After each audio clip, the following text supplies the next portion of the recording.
Hi everyone, it's Natalie and welcome back to my channel. Today I'm going to be talking about some of the books that I read in March. Finally, a video where I officially talk about March reads. I'm filming this in May. Let's not talk about it. Okay, so let's just get started with the first book. First book I'm going to be talking about is I'll Be the One by Lila Lee. In this book, we follow a fat Korean teen who decides to join this kind of like talent show TV thing, like think American Idol, think The Voice, think everything else. There's also Korean equivalents that I'm not familiar with. So imagine that. So we follow her as she joins this competition, and so we follow her as she tries to make a space for herself in this industry that thinks she's too fat and undedicated to make it. And there's also a side romance between her and another of the competitors. So I rated this book 2.5 stars, and like take that with like a bunch of salt. Like forget a pinch of salt, like a whole bowl full of salt. Because let me start off the bat by saying that I'm not the target audience for this book. Like legitimately, sincerely, and deeply, I'm not the target audience for this book. I'm not Korean, I'm not fat, and I'm not a teenager. So this book is definitely written for younger teenagers. And so for the actual audience of this book, I'm sure this will still be a really fun time, really engaging and entertaining. But for me, an almost 25-year-old, it just didn't work. It just didn't work. I wanted it so badly to work for me, because this had exactly everything I wanted. Oh, and the main character is also bisexual. Like, she was everything I wanted. Okay, and it just didn't work. One of the big things is just that the writing was just, it didn't make sense. Like literally there were so many contradictions all the time. Like from the simple things, from the love interest saying, oh no, my bodyguards are always with me, my days are always planned to the T, I never can do anything, and then suddenly they're hanging out all the time to eat food, and I'm like, and how does that fit with this narrative that his days are always super packed and busy? And that's just one of the little things. That's just one of the little things. One of the bigger things is that her mother is incredibly fat phobic, and by the end of the novel she does an almost entirely 180. And even though again it's not like it's perfect, it's not like her mom is now like, I support you entirely and you're perfect and beautiful just as you are. Some of the things she said still felt a little bit much, especially in comparison with how intensely fat phobic she was. Like, I read earlier in the year Fat Chan's Charlie Vega, which also featured a mother-daughter relationship with a mother that was incredibly fat phobic, and that in itself was already triggering to some readers. And this one, it's worse. It's so intense. Her mother's comments are so intensely fat phobic. And another of the inconsistencies here is that the protagonist is like, none of this bothers me, I have found self-love and self-worth and all of that. And you're kind of like, I don't know how, because honestly your mom is saying terrible things to you. So that was another of the things. The other thing I could personally just found frustrating, but again it's not an actual, I don't feel like it's general an issue with this, is that she's a closeted bisexual teen, and she's just like, even though she has friends who are queer and are openly queer, she's just like, oh, I could never do that, I could never do that, it can never come out, I will just forever live in the silence of it, I will never do anything about it. And I'm like, okay ma'am. But especially the issue with that in particular is precisely because she's trying to be so openly comfortable with her body. So she's trying to be very genuine in that sense, but doesn't apply that to other parts of herself, like her sexuality. And so it just felt contradictory and ironic, or whatever you want to call it. Let me look at my actual notes, because I'm working off of memory alone, because I just liked this book so much that I still remember some of the things that I didn't like about it. Oh, one of the things is that I started this as an audiobook and I could not continue it as an audiobook. The narrator, it sounded like a fucking robot. It was horrible. It was the most horrible thing. Like, I cannot believe how robotic she sounded. Like, the only person who sounded normal, or, you know, like an actual fucking human being, was her mom. Like, when the narrator did the voice for the protagonist's mom, that was the only voice she knew how to make sound like an actual human being. Everyone else was a fucking robot. So I had to wait to check it out as an ebook from the library, because I was like, I cannot put myself through this experience in audiobook format. And actually, the only reason I didn't DNF this is because I was buddy reading it with Steph over at Coffee Over Apples. So she had to stick with the audiobook, and I know she didn't like it. So it was unfortunate. Both of us were actually incredibly sad about how much we did not enjoy this reading experience. So sad. Oh, I just looking at my notes, I remembered another of the things that really bugged me, and it's that some of the things that upset Skye just didn't make sense. Like, one of them is that her love interest posts a picture of her on social media, and she's just so scandalized that he did that. I'm like, girl, you're in a competition that's going to be aired on TV. People will see it. Like, you're not going to be secret anymore. Like, anyway, the other thing was that when she finally gave in and was like, okay, I know I'm going to get a lot of followers and whatnot, one of her friends told her, oh no, you can't respond to anybody's comments, not even the positive ones, because they'll misconstrue it and cancel you. And I'm like, replying to positive comments to say like thank you or something? How are you gonna get canceled from that? No logic, no sense. The other part that didn't make any sense is that she starts dating the guy and her friends from school don't find out. Like, they find out by accident. I'm like, how can you, one, either not have told them yourself, or two, how did they not find out? Because literally there was one moment where on camera you two were caught together arriving to the like competition practice space, and y'all publicly acknowledged that you were together. So how do your friends not know? No sense. No hace sentido. No hace sentido. Ugh. Paz interior. Paz interior. ¿Qué más? Honestly, my review on Storygraph for this book is so long. I refuse to recreate it for you here. So I will link it down below so that you can see more of my more positive comments. But my last complaint is that the whole fucking point of this fucking book is that she's in this fucking competition and we find out she wins in a summary paragraph. A summary moment. We're not even fully living the moment with her. We find out literally in like a quote that's like, and Henry was right, I won.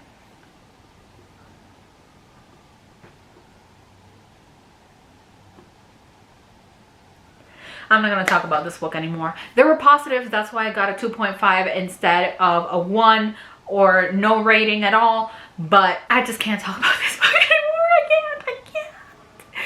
I can't. Let's move on. I could have made a whole ass independent review for that book. It's too late for that. I'm not doing it. Actually, this video is going to be long because I'm talking about quite a few books that I had a lot of feelings about.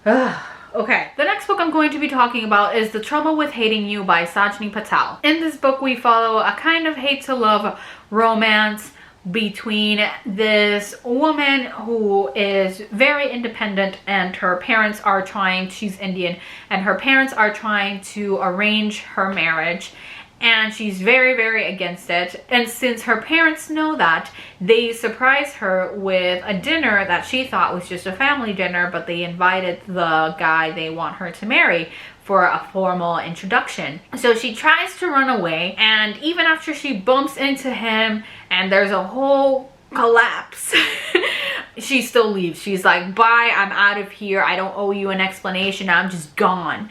And so he's really annoyed because he thinks that she left as a kind of slight to him and his family. And his mother was very interested in at least making this introduction. And so he's upset about that. And she doesn't tell him that, like, he and his family weren't the problem. The problem is that she doesn't want an arranged marriage. She doesn't want marriage, period, full stop. So, of course, there's some miscommunication here, which is what leads to the hate to love. Anyway, what did I rate this? I rated this 3.5 stars. I had some things that I really enjoyed about it and other things that I wasn't the hugest fan of. One of the things is that our protagonist is seen as very promiscuous, but she isn't really. And then there's like some slut-shaming elements that I'm like, how are you, a veritable slut apparently in the eyes of your community, going to slut shame other people? ¿Por qué? No. Para. No. So that was one of the things that I was like, stop, please. So that was one of them. And then I think another of the things was like pacing stuff. It just felt kind of strange, the pacing, but overall I did enjoy it. I really liked the love interest. I liked how supportive he was. He really was in her corner, and essentially part of the plot is that her business is, well, it's not her business, it's her workplace is at the brink of shutting down. And so he's the lawyer person, whatever, hired to kind of brainstorm a way to possibly save the company. And so they spend a lot of long nights working together. And so that's kind of how their relationship truly builds. Did I explain that it's him? It's essentially still a romance where she falls in love with the guy her family wanted her to be arranged with, but on her own terms. So I'm not sure if that was clear, but now I have made it clear, hopefully. Let me see what else I wrote down because I can't remember. Oh, another of the things I really enjoyed about this book is that it tackles the, well, enjoyed is questionable of a word, but appreciated is that our protagonist is a survivor of a sexual assault, and she has been keeping it mostly secret for most of her teenage to adult life because it was a very prominent figure in her community who assaulted her. And so when she told her parents, especially her father, didn't believe her and took the side of the assaulter. And so she has been living with the specter of this for many, many years. And essentially the narrative of the story is part of it is saying, like, we can't support these individuals in our communities. Like, of course we're marginalized, but we cannot then pretend like everyone in our community is good just because one way or another they found themselves in a prominent position in our community.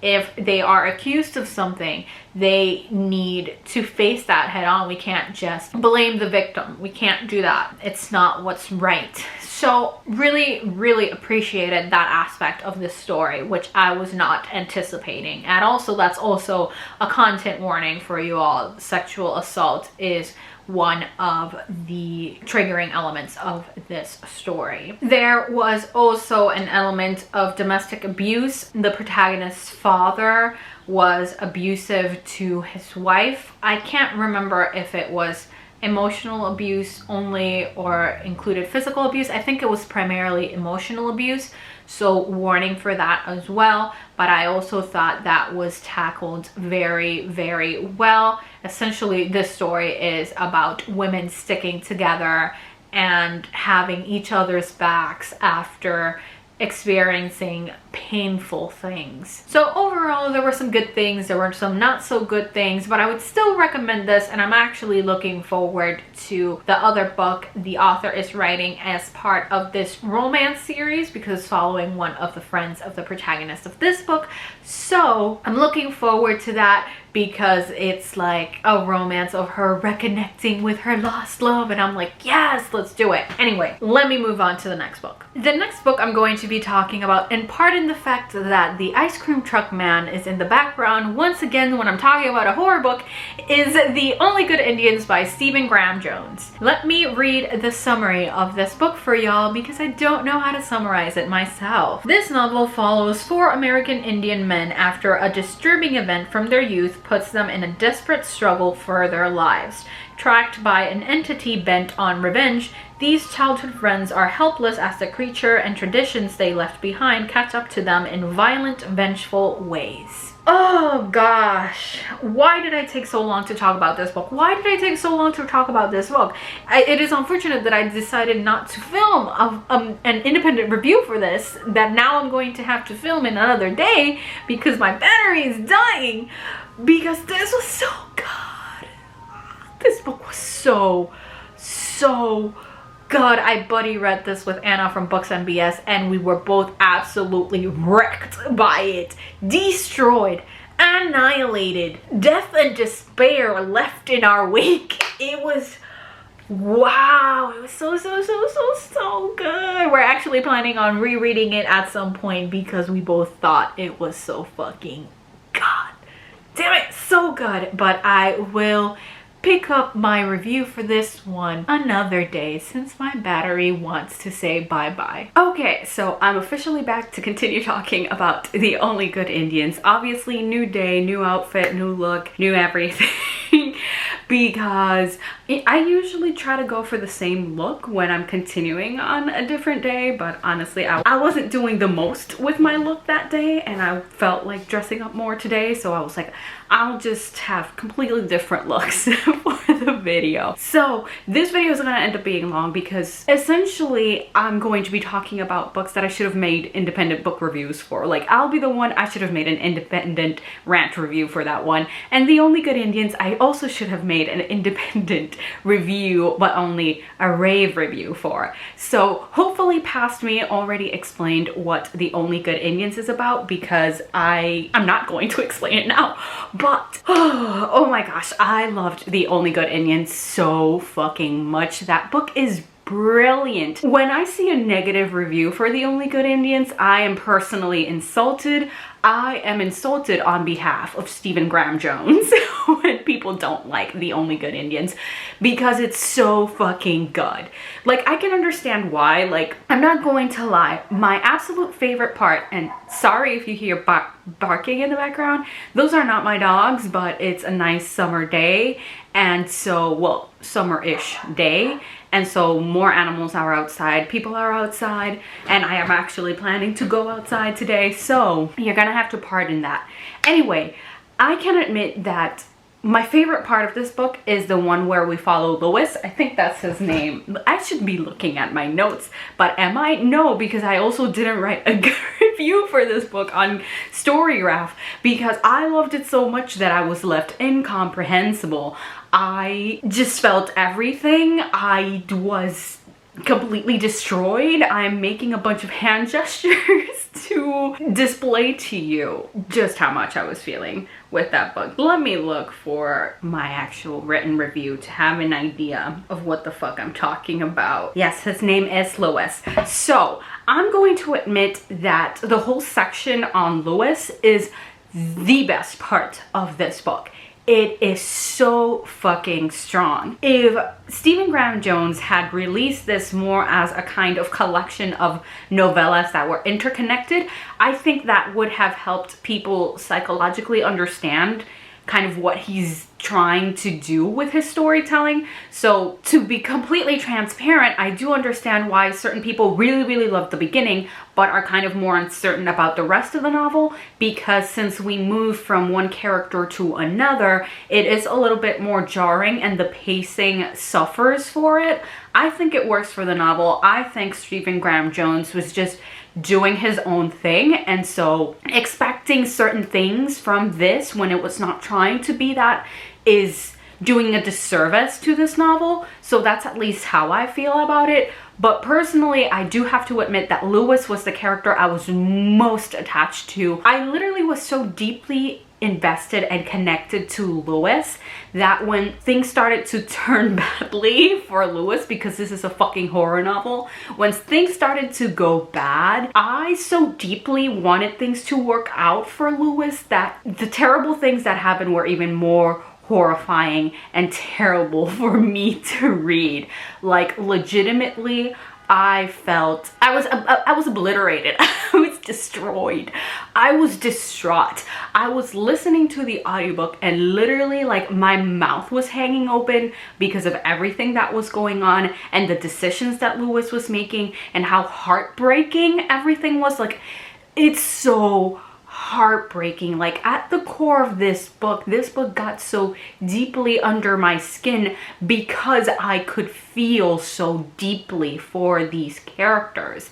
And when we started focusing on Lewis's friends, which, let me remind myself what their names are, Gabe and Cass. When we started focusing on Gabe and Cass, one, I had started to put an emotional block on myself because what happened with Lewis's storyline was so deeply upsetting to me that I was like, I cannot feel this intensely for the rest of the characters in this book. This is a horror novel. I know where this is going. I cannot invest myself that strongly in these characters. So when it came time for Cass and Gabe, I was like already going like, okay, I have a wall, an emotional wall before me. I'm not going to suffer as much for them, but I still found myself deeply emotionally invested in them despite my best intentions to protect myself. And so I do truly find this story so heartbreaking, following these group of indigenous men who have this spirit haunting them and literally trying to destroy their lives for a choice they made when they were stupid teenagers. It just, like I said, it crawled under my skin, and I couldn't help but feel for these men, even though they weren't perfect, even though they weren't the most perfect men, didn't always make the right choices. I was still right there for them. I was rooting for them to overcome. Okay, that's essentially what it boils down to. I was rooting for them to overcome all of this. And so seeing things go even worse for them was just so heartbreaking. But ultimately, the story does end with hope. And it does end with this message of stopping violence, stopping a cycle of violence, stopping this demand of nature and of others, of demanding what you think you deserve that is not necessarily rightfully yours. So in this case, it's more with hunting and with animals. In this one, it comes more with the elk, through the metaphor of the elk, of like, just because you want to prove yourself a man, just because you want to prove yourself, period, you shouldn't be interfering with nature, with the cycle of life, in order to get that affirmation that you need. It was so beautiful. I don't know if I already mentioned that I buddy read this with Anna from Books and BS, and that we're already planning to reread it. I might have already said that, but I can't remember. But literally both of us felt so deeply impacted by the story that we were like,